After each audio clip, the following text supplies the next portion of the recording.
Scarlett Marlowe is a young student of alchemy, among other specialties, who goes to Iran to get a material in a cave, but the authorities are chasing her and want to blow up the caves.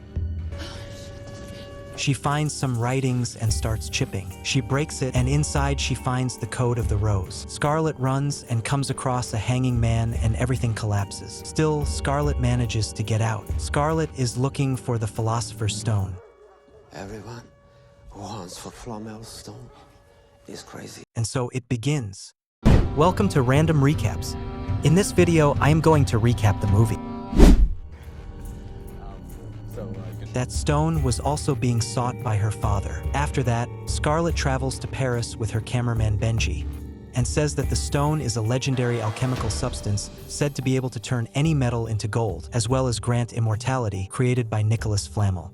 The code Scarlett found, the Code of the Rose, is supposed to be used to decipher the symbols on Flamel's tombstone. Although the symbols are in Aramaic, so Scarlett is going to ask her friend and ex-boyfriend George for help, although he doesn't want anything to do with her when he sees her. I'll save you the time. No. Because she always gets him into trouble. Scarlett tells him that she found the Code of the Rose and asks him to help translate the Aramaic. You did.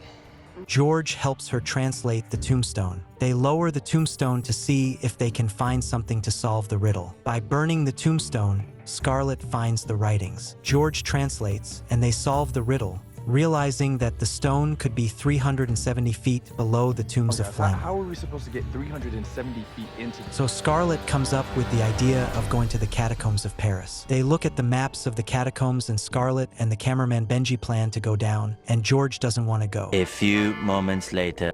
They go to some tourist routes in the catacombs. There a guy tells them to ask for Papillon and disappears. Scarlett goes to look for this Papillon, finds him in a nightclub, and Scarlett tells him she needs to go to the catacombs. Scarlett tells him that she wants to go look for a hidden treasure. Papillon wants half of the treasure and will help them. Me and my friends, can we take half of the treasure? The next day, George says he doesn't want to go. Seriously? Scarlett tries to convince him. With Papillon, his girlfriend Suxi and his friend Fair go too. They illegally enter the catacombs. George still doesn't want to go in. Then the police arrive to look for them. FBI, open up! So George and the others enter the catacombs. Benji puts a flashlight and camera on George. They begin to descend, and suddenly they come across a cult that wraps itself in strange, esoteric-looking chants.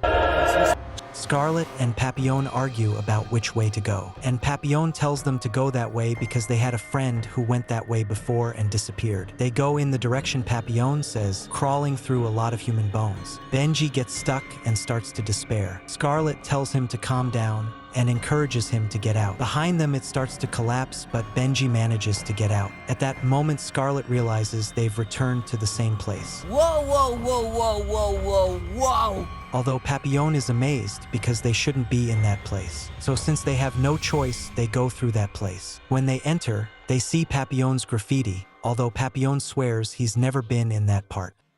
I swear, I've never been here. I didn't do this. They hear a phone ringing. Then they find a piano. They hear the phone again. Scarlett gets scared and wants to leave. She chases the sound of the phone and finds it. When she answers, a voice says her name.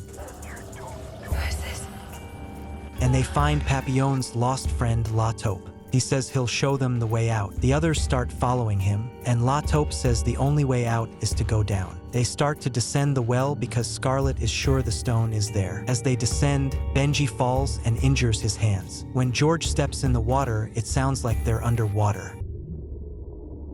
And then a noise is heard. There is no way out, and Papillon gets angry with La Taupe. They find some symbols. Scarlett and George try to decipher them to be able to get out. When they move a stone, a door opens. And when they enter, they find the crypt of Nicholas Flamel, and Nicholas himself with his body well preserved.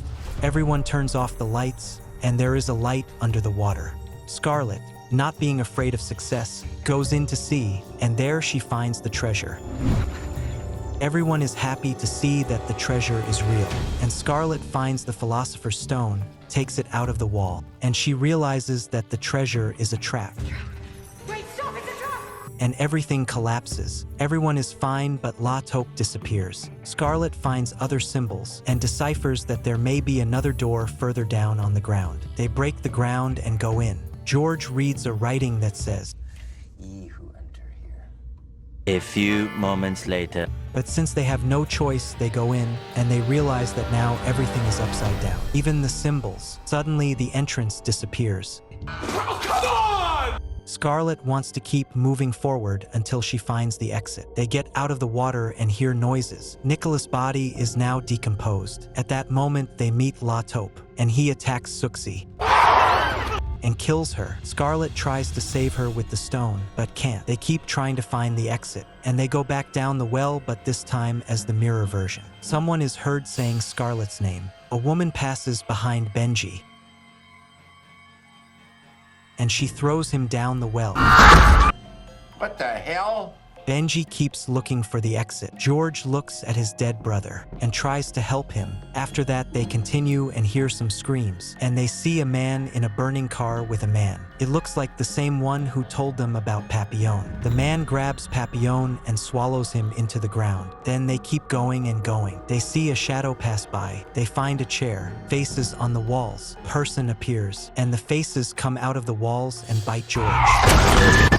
Scarlet tries to heal him with the stone, but it doesn't work. Aw, for the love of Christ! Then George murmurs vitriol, another riddle that gives Scarlet the idea that she must return the stone to where she took it in order to find the real one. So Scarlet goes back to put the stone where it was. On the way back where they had passed, she finds a pool of blood from which hands come out and trap Scarlet. But she manages to get free, and she finds herself hanged.